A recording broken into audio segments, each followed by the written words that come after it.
یہ کرامات اولیاء حق، کرامات امدادیہ۔ صاحب تھانوی نے کہانی نقل کیا کہ میں نے کیا کرامات دیکھے مولوی امداد اللہ صاحب۔ اب اچھی طرح سے دیکھو، یہ بڑا عجیب داستان ہے۔ کہتا ہے کرامت اول، حضرت محمد صاحب قدس سرہ نے ارشاد فرمایا، یعنی کون؟ وہی امداد اللہ صاحب نے شاید نقل کی کہ ہم جہاز میں سوار ہو کر حج کو چلے، جہاز ہمارا گردش طوفان میں آ گیا۔ پرانے زمانے میں ہندوستان سے اکثر لوگ کشتی کے ذریعے حج جاتے تھے، کراچی سے بھی جاتے تھے، یہاں تک کہ 1950 1960 کی دہائی میں اکثر لوگ کربلا بھی جاتے تھے نا، تو کراچی وغیرہ سے یا بمبئی وغیرہ سے کشتی کے ذریعے جاتے تھے، بصرہ جاتے تھے، بصرہ سے پھر کربلا مشرف ہوتے تھے۔ اب تو جہاز ہمارا گردش طوفان میں آ گیا اور 4-5 روز تک گردش میں رہا۔ محافظان جہاز نے بہت تدبیریں کی، کوئی کارگر نہیں ہوئی، آخر کار جہاز ڈوبنے لگا۔ 4-5 دن تک ہم طوفان میں تدبیریں کی، نہ خدا نے کوئی فائدہ نہیں ہوا، تو اب جہاز ڈوبنے لگا۔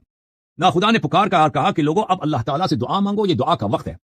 میں اس وقت مراقب ہو کر ایک طرف بیٹھ گیا، ایک حالت طاری ہوئی اور معلوم ہوا کہ اس جہاز کے ایک گوشے کو حافظ محمد ضامن صاحب نے اور دوسرے کو حاجی صاحب نے۔ دوسرے حاجی صاحب کون ہے؟ حاجی امداد اللہ شاہ صاحب، ٹھیک ہے نا؟ 2 حاجی صاحب آ گئے ہیں دیوبندی، انہوں نے جہاز کو اپنے کندھوں پر رکھے ہوئے ہیں، سمندر میں جہاندر میں انہوں نے جہاز کو اپنے کندھے پہ اٹھا لیا 2 آدمیوں نے، اور اٹھا کر پانی کے اوپر سیدھا کیا اور جہاز بخوبی چلنے لگا۔ پانی کو جہاز کو سمندر میں اس طرح آرام سے رکھا جیسے کھلونے کو رکھا جاتا ہے، اور جہاز خود بخود چلنے لگا۔ تمام لوگ بہت خوش ہو گئے اور جہاز کی سلامتی کا چرچا ہوا۔ میں نے وہ وقت اور دن اور تاریخ اور مہینہ کتاب پر لکھ لیا، اور بعد حج و زیارت اور طے منازل سفر کے تھانہ میں آ کر اس لکھے ہوئے کو دیکھا۔ جب میں تھانہ واپس ہو گیا نا، اشرف علی تھانوی بھی تھانے کا، وہاں پہ آیا، میں نے چیک کیا کہ اس دن کو جو کرامت ہوئی ہے سمندر میں اس کا کیا ہے۔ میں نے تو ادھر دیکھا کہ بھئی ہمارے جہاز کو حاجی صاحب نے اٹھایا تھا۔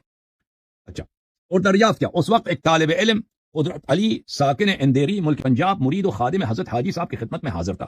اس نے بیان کیا کہ بے شک فلاں وقت میں حاضر تھا، حاجی صاحب حجرے سے باہر تشریف لائے اور اپنی لنگی کس کو بولتے ہیں؟ اپنی دھوتی اپنی دھوتی بھیگی ہوئی مجھ کو دی اور فرمایا اس کو کنویں کے پانی سے دھو کر صاف کر لو۔ اس دھوتی کو جو سونگا اس میں دریائی شور کی بو اور چکناپن معلوم ہوا، دریائی میں بو آ رہی ہے، تو میں نے اس کو دھو کے لایا۔ اچھا، اور اس کے بعد حضرت حافظ صاحب اپنے حجرے سے برآمد ہوئے اور انہوں نے بھی اپنی دھوتی، اس میں بھی اثر دریا کا معلوم ہوتا تھا۔ جی سر، دیکھو یہ حالت کہ ان کے اپنے جو ہے نا وہ کوئی مدرسے کے حجرے میں رہ کر سمندر میں کشتی کو کاندھے پہ اٹھا کے اس کو طوفان سے نکالتے ہیں، اور پھر دھوتی ان کی جو ہے بھیگ جاتی ہے، اس میں سمندری پانی ہوتا ہے۔ اچھا میرے محترم